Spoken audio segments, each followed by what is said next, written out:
For the Zentangle challenge, you want to work inside of your art journal. I found one of the pages that said think, draw, and create.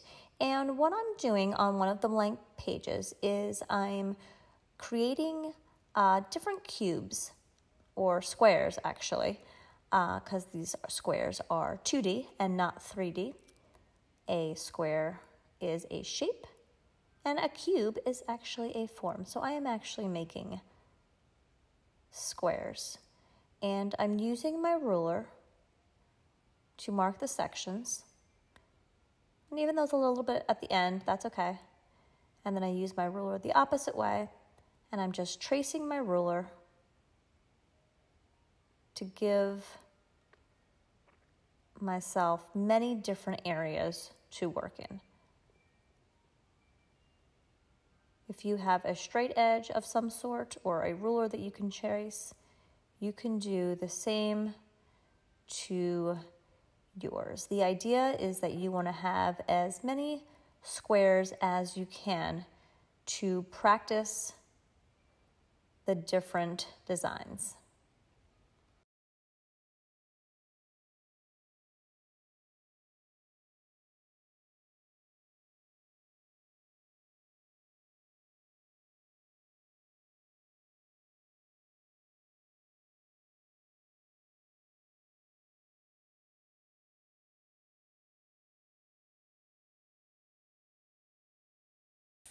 Once you have all of your squares, you are ready to begin. We will be looking at the book One Zentangle a Day for our inspiration.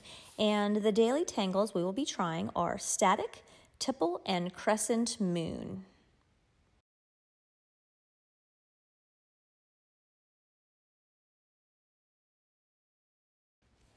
What you want to do if you have a black Sharpie marker, the ultra fine point, you want to get that out to use it, but you also want to get a piece of scrap paper and put it underneath the paper that you're drawing on, because the Sharpie marker might bleed through your sketchbook page onto the other. So if you put a scrap piece of paper, kind of like a little messy mat in between, that will help from getting any of the marker on the next page. And you can see we're starting out with the static line, which is just like a zigzag, and just repeating that zigzag line in the entire square.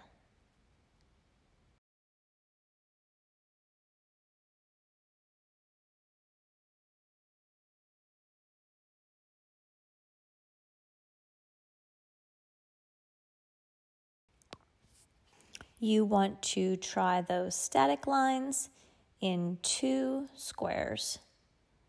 This way you have enough practice with those lines. Next, we are going to try tipple.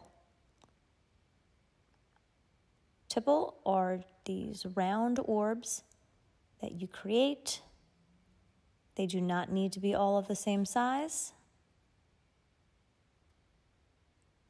You want to slowly focus on each and every circle as you create it.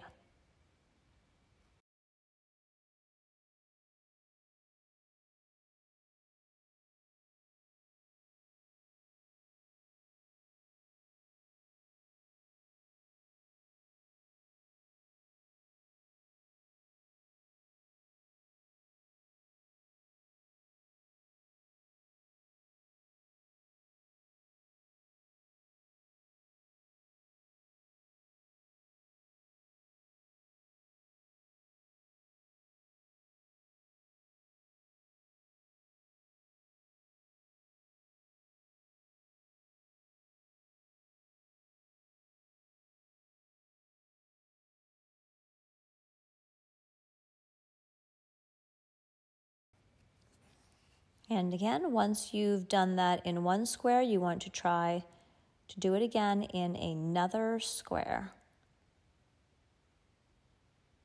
And you can see I have orbs of varying sizes. They're all different. And right now I'm just filling up the space for practice.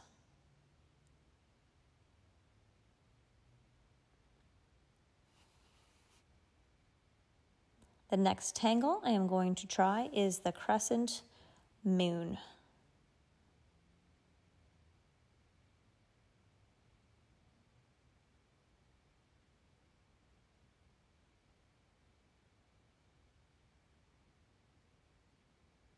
What you want to do to start is you want to create like an oval kind of shape inside your square so that you have some area to try to start your crescent moon.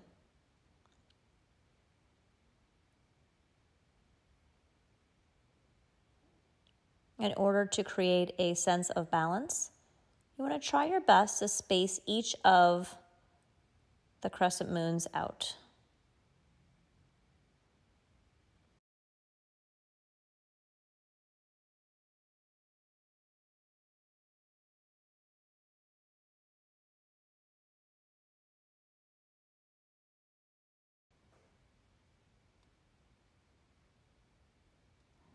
What you want to do is then you want to make sort of a rainbow over each of the half circle shapes that you have. And then you want to keep doing that as many times as you can until you can't do that anymore.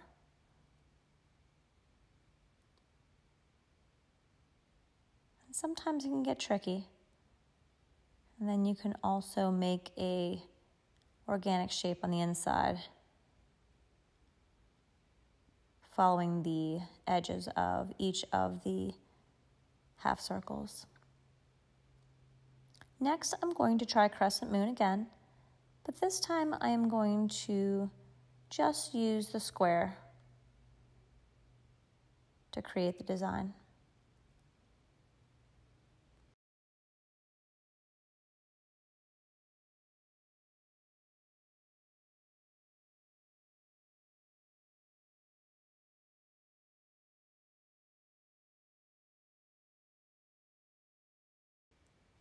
What we are creating in our sketchbook is sort of like a library of different tangles that you can use when creating.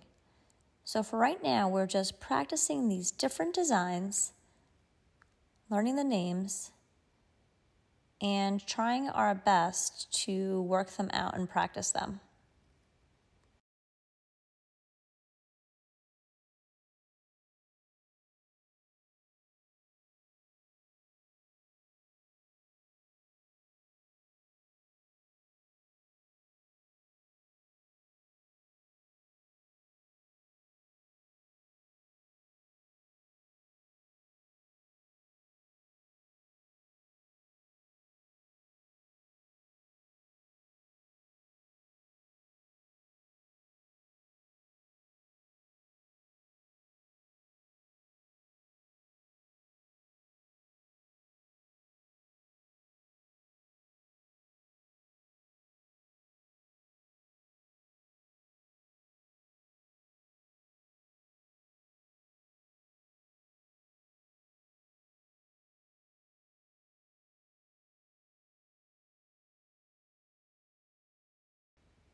Remember, the 3 tangles that we talked about today were static, which is the line that looks like a zigzag, tipple, which are all of the round orbs squished together, and then crescent moon. So in that last area, go ahead and just combine the 3 and see what happens. Typically on a Zentangle, you would break up the area first with pencil and then use the tangles accordingly. But for right now, since we're just practicing and getting used to the different designs, this will be fine right here.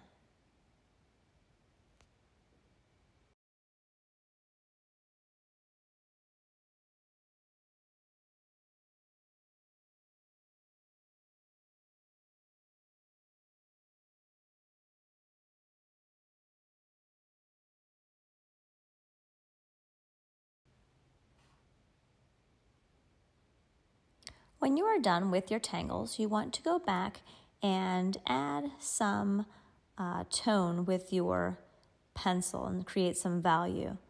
Each tangle has a tonal value. Tangle patterns can be mixed together on a tile to create a variety of interesting values. Values, for our purposes, are the shades of black, white, and gray that each tangle contains. The intensity, or amount of light or dark a value has, is referred to as tone. Tonal values are created or changed by altering the amount of white space versus dark space in a tangle.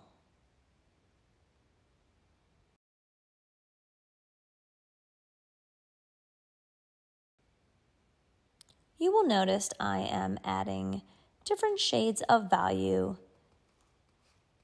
in different areas of each of my tangles.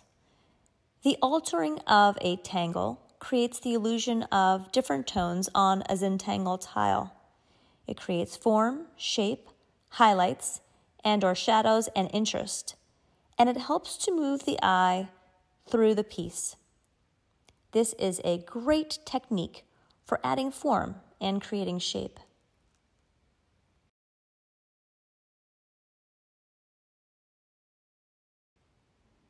I hope you enjoyed this weekly Zentangle challenge.